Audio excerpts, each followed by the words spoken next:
Hello everyone, you're welcome to our book review for the month of February. We're going to be reviewing chapter 1 of the book Connect to Correct by Wendy Ologe, and I remain your host, Amarachi Eze, parent coach and a relationship strategist. The title of chapter 1 says The Typical Parent. We want to know who a typical parent is, and the review will follow this format.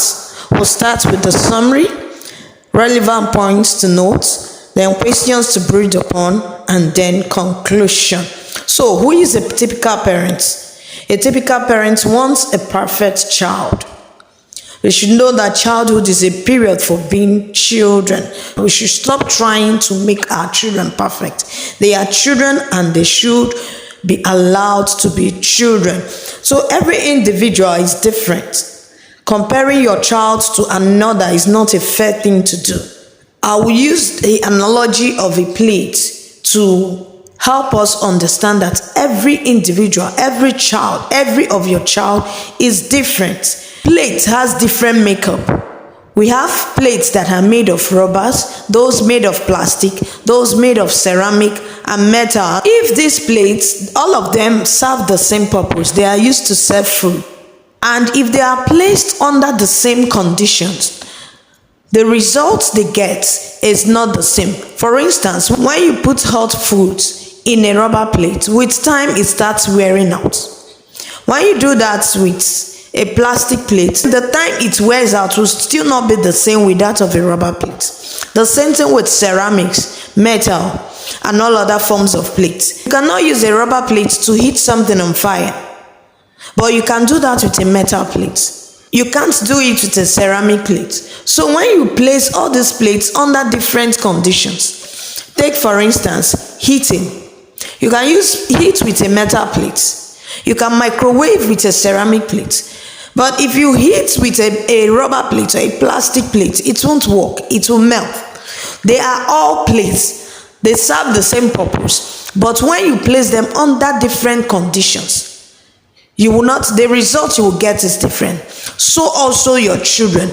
Every individual is made up of different personality. So you don't expect your child to become like the other child that is behaving well. You don't expect the other child to also behave like your neighbor's child. They are all different people. Comparing them to one another, it's not a fair thing to do at all. Your aim should be to raise a child who is able to understand their own personality, temperament, self-assurance, and not to raise a perfect being. So the next thing to note is that a typical parent would seek control at any cost. Our parents assumed parenting and sought control the wrong way, and it's affecting us today. It's true that control is key in parenting, but you must learn to control and guide the child's behavior, not control the child. The aim is to control your child's behavior, but not to control the child. But most times what we do is that we want to control the child's thoughts, creativity, perspective, and dreams. That's why you will see a child that is artistic or that loves drama, but insists that the child must study science, or the child must become a medical doctor, or whatever profession of your interest. Doing this, you deprive your child of becoming that thing he or she was born to be on earth, and it will eventually affect the child. That is why you see some children committing suicide, even though they are doing well. You don't know that we have controlled the child's thoughts, his creativity, and is not enjoying that particular thing he or she is doing at that moment. Also, you accuse your child for wrongdoing, and you never gave her a chance to prove those wrongs to be right or wrong. For instance, when you accuse a child of lying, it could be that she has heard you or she has seen you lying on the phone. And to her, it should be a normal way of life, that you can lie once in a while to cover up. And she begins to lie because she's learning from you. But you will not give her that opportunity to explain herself. And you shout, you hit her. Why are you lying? That we don't lie in this place. Also, we make demands on them for high expectation. And if they are not able to meet up to that expectation, they begin to lie about it. Another thing is that most times the children, they are afraid of failing because of the high expectations we demand from them. So because of that, they lie to cover up, to make you believe that they are still meet up that expectation you demand of them. So this is a very dangerous form of control. When we see control wrongly, it shuts down creativity, value, and responsibility. But it will exalt pretense and hypocrisy. That's why you see children, when their mom and dad are coming, they tend to behave themselves. But when they are not there, they go wild. Gaining control by force will only bring about rebellion, revenge, resentment, or retreat. This is called the 4 hours of negative discipline. So to you, you're already gaining control, but at a time, before you know it, they are rebelling against that you're telling them to do. Or they will revenge, or they resent, or retreat, they withdraw. In some cases, you see children fighting their parents. Even in school, they fight their teachers. This is as a result of gaining control by force and at all costs. Most parents who are able to exert an amount of control on their children without having them rebel, revenge, resent, or retreat achieve that through role modeling and influence. This is what we see pastors do. As you see people running after them, running to be like them. Why? Because they created influence. Not just that, they also model what it is that they teach.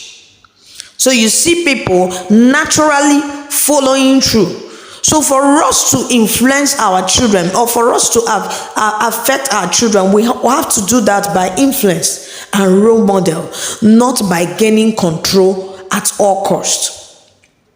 Another thing we should know of a typical parent is that the typical parent says, my parent raised me same way. We need to understand that times have changed. Things have evolved. Let me use this example. Previously, farmers, they used hoes, shovels for their farming. But now there is development. If you use such equipment now, what you will be producing is mediocrity. Your results will be poor. You will not even produce much things. So also, this change is also true in human life. Experts estimate that 40% of what students learn in school will be obsolete in a decade from now. So you can imagine that human beings are also changing. Human life is evolving and changing with the increase in the age of poverty, demography, and even longevity. If you see it now, children previously, you'll see 14, 15 years, they are just entering poverty age. But now you see a child, 8 years, is already in poverty age. Previously, old people live long lives. They live longer lives. But now you see someone 40, 50 is already old, looking old. So age of longevity has actually depreciated. So we need to know that things have changed. Interestingly, because children are now entering puberty at a younger age, they are even less capable of handling the emotional stress that comes with their bodily changes in relation to adolescence. So they actually need help, and we're the ones to show them the right way. You don't only learn new strategies to parent, you also need to unlearn some strategies. You can't base your opinion on what you used to know. The usual was how we were raised talk. Even the model of education has changed, and it keeps changing. So the goal has to be the same, but how to do it, the process has to be different. This is another century. There have been so much development. So many things have evolved. If we still keep our children back in what it used to be, it will actually affect them. They will not be in the present. So to succeed as a parent in the 21st century, it requires you to be a thinking parent. You have to question assumptions, challenging old paradigms, and relearning what is now relevant in life. Lastly, we need to know that a typical parent thinks that parenting is about the child. No, parenting is actually about you, the parent, not the child. That is why it's called parenting and not childing. Parenting is a relationship, and as parents, we should see it as that. For example, in a relationship, let me take that relationship to be friendship. It's about the two people involved. You want to know more about the person. You want to hear his or her opinion. Even though parenting is a relationship, it is not a friendship. But friendship is only a tool in parenting. So if parenting is a relationship, you don't have to seek control or cost. You need to understand that your child is also human. Your child has emotions. Your child has feelings. He can also think. You can also reason. So give them that opportunity, out their opinion, to also tell you how they feel. Sometimes you feel angry. All those hormones that arise when you feel angry, it also happens in children. So we don't keep shutting them down. Why should you be angry? Why should you be this? No. They are learning. As you exhibit your anger, they are learning through it. They have this thing, but their problem is that they don't know how to manage it. As you create a lovely atmosphere around your friends, so you will continue to be friends. Whenever he has a problem, he comes back to you. So you should also create for your children. Many teenagers have left their homes for their parents because the home is not welcoming. And I believe we would not like our children to leave the home. When they leave the home, they will enter wrong hands. Please, let's know that parenting is actually about us. When we keep yelling, when we keep shouting, it's affecting them. It's not a lovely atmosphere for them. Most times you see them leaving. Most times you see them, their mood changes because of how you shout on them. And they are not able to cope. So in building a better relationship with your children, for a happier child and home, you need to change you. You need to change you. When you change you, then they automatically change by seeing you as their role model. So if you're always complaining, yelling and hitting, it will rub off on your children. If you're finding it difficult to control your emotions, join the Emotional Intelligence course. It's coming up on 15th through 18th February. Find the link in the description to join that course. It will help you a lot. Even if you think you're not the shouting type, it will help you on your parenting journey. Research shows that parents have a profound and long-lasting effect on their children's capacity for happiness. And some styles of parenting tends to promote the development of happiness, while others do the reverse. The truth is that children acquire the abilities to be successful from people who are most involved with them. And that person is the primary caregiver, and in most cases, the parents. A quick recap of who a typical parent is. The typical parent wants a perfect child. 2. The typical parent will seek control at all costs. The third one, the typical parent says, my parent raised me the same way. And lastly, a typical parent thinks parenting is about the child. So what are the relevant points we need to note from this book? Firstly, we need to know that the typical parents think that the child is the problem. The first thing we should remember is that parenting is about you, not your child. I've explained that earlier. Then, parenting is an 18-year plan and must be prepared for. The legal age of an adult in Nigeria and in most countries of the world is 18 years. So you're to train a child from age 0 to 18 years.